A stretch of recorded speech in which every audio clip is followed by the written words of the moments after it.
strange thing. It tells you wonderful lies. I'd rather have memory than photographs, because I prefer, however inaccurate my memory is, I prefer that memory than one which is prompted by the tedious reality of a photograph.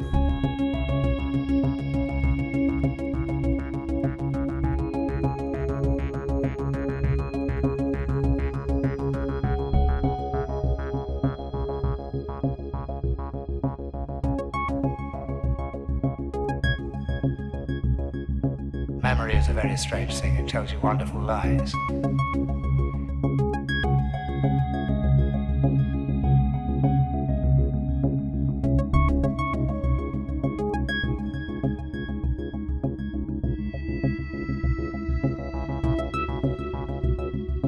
Memory is a very strange thing. It tells you wonderful lies.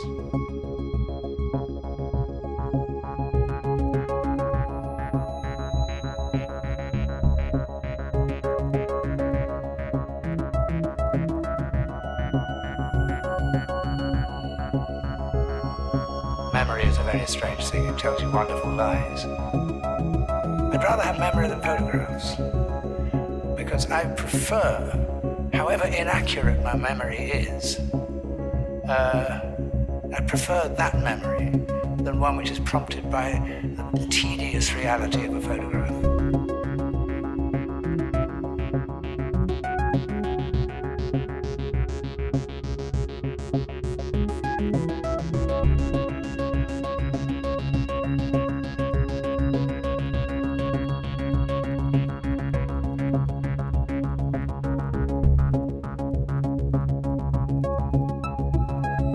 The time that I particularly remember when I first did a formal play when I was at prep school, and I was 9, and I played the girl in it.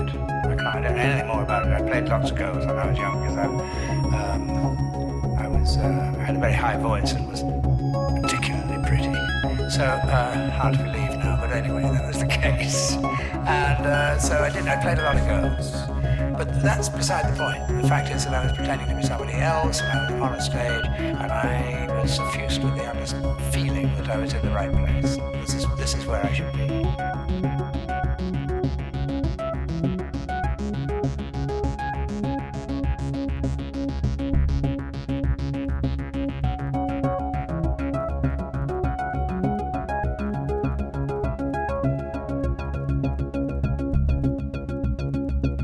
It solidified, as an idea. Until by the time I left that school, the prep school, around about the age of 13, I really did know that I wanted to act. To put it in a much, much blunter way, I could think of no better way of showing off. And I think there is a touch of that. That there is a show-off. There is something of a show-off in an actor. And it's only when you get older that you begin to delve further into it, and you find depths that you didn't know existed when you were younger. So, the game of cowboys and Indians started off quite simple.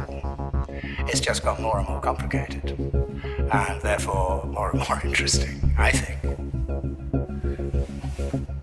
There is no artist or craftsman, for that matter, who can afford not to observe.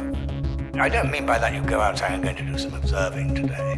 It's just you have to be aware that because that goes into your memory. You don't know how it's going to go into your memory, but it's what you draw on later. All kinds of things get stacked away in the mulberry of your mind. You have really not aware of until it comes to perhaps needing it, and somehow it's there. Well, you can't just fabricate it from nothing, I don't think. When it's going well, when it's going what I would call inspirationally, you don't know how you arrive there. You don't know how that happens, but it does. And when it is inspirational, I have no idea where my head is. My head is entirely with the character that I'm playing. I don't know who I am. I am that person for that time. You don't know when you're going to be inspired. That's the other thing. You don't know until you start. But the minute you put your foot on the stage, things can change. And suddenly something else takes over, some spirit takes over, and you might find that that's one of the most inspired performances you've given.